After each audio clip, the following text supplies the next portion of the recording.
Before this subject, I viewed health largely through a biomedical lens, shaped by my upbringing, education, and healthcare background.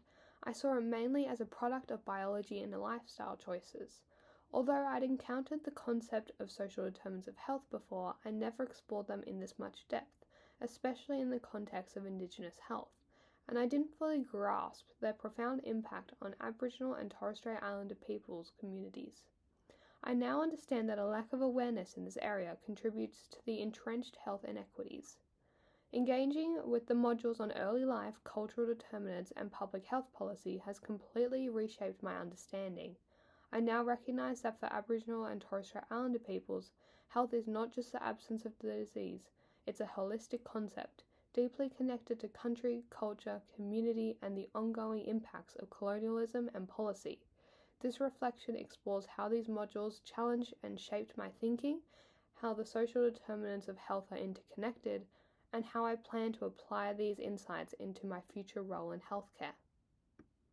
Each of these modules offer not just theory, but real human stories that challenge my assumptions. The combination of readings, documentaries, and seminar discussions helped me to understand the social determinants of Indigenous health in a more grounded and meaningful way. Module 9 challenged my previous understanding of how early life disadvantage shapes long-term health outcomes. I had some awareness that health disparities existed for Indigenous children, but this module forced me to confront the extent of these disparities and their root causes. The CRE Reach video was particularly confronting. I was shocked to learn that 50% of child protection cases involve Aboriginal children under 5, and 18% of these are infants.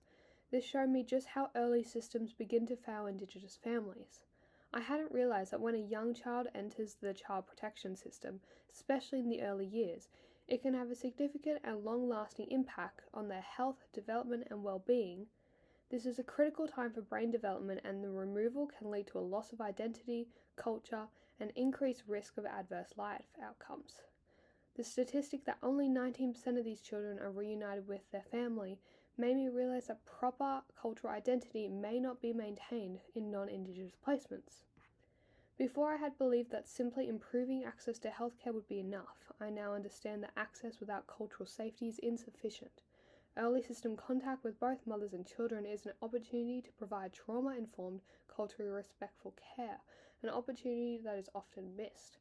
Something that I'll be far more mindful as in my future role as a clinical role.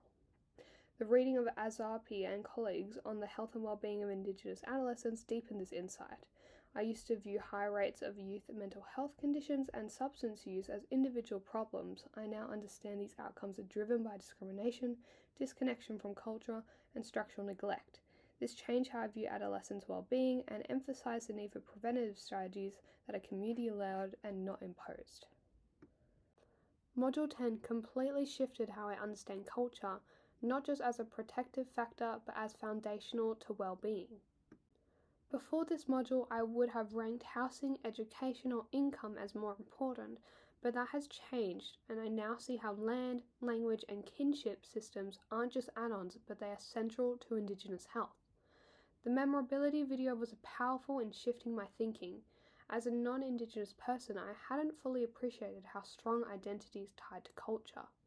The reading Our Path to Health for All reinforced that culture is not just an influence, but it is a determinant of health. It also made me reflect on how dominant biomedical systems often exclude Indigenous worldviews and contribute to the ongoing health inequities. This seminar focused on the UN Declaration on the Rights of Indigenous Peoples, which states that Indigenous children shall not be denied the right to enjoy their culture, language, and religion, and yet in practice, many children in our healthcare systems are denied these exact rights.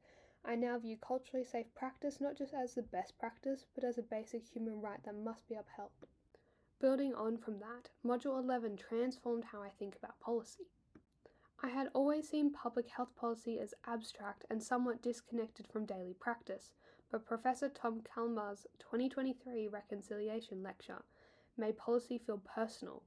I came to understand that policies created without Indigenous leadership are more likely to fail, regardless of funding or intention. The seminar's discussion on the Close the Gap challenged me further. I had always assumed that this strategy was making steady progress, and I was shocked to learn that many of the indicators are regressing or stagnant.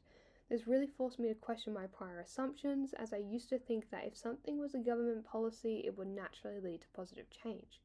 I now see that policies require Indigenous leadership, community ownership, and real accountability to be effective.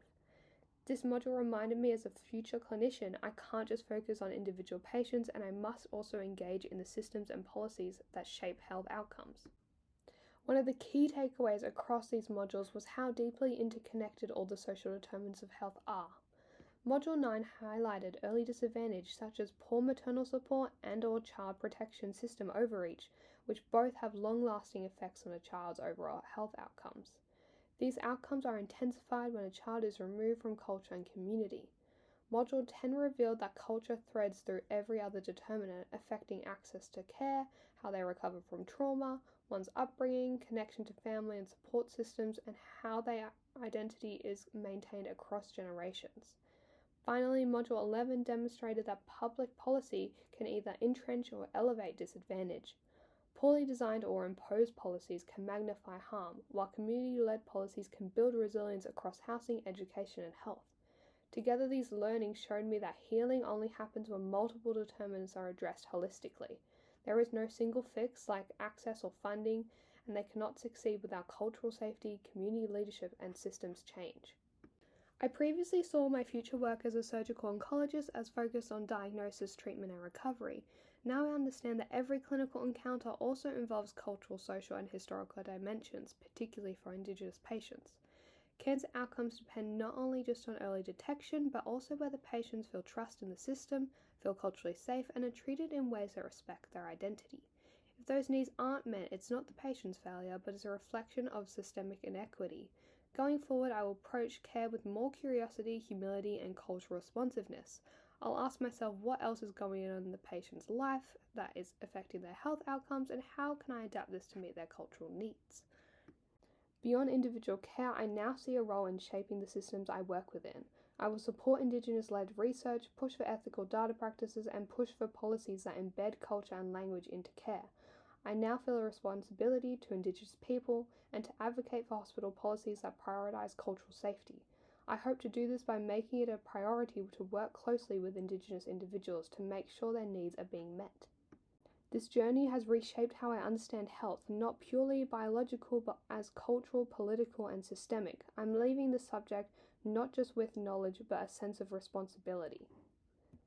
And these are my references.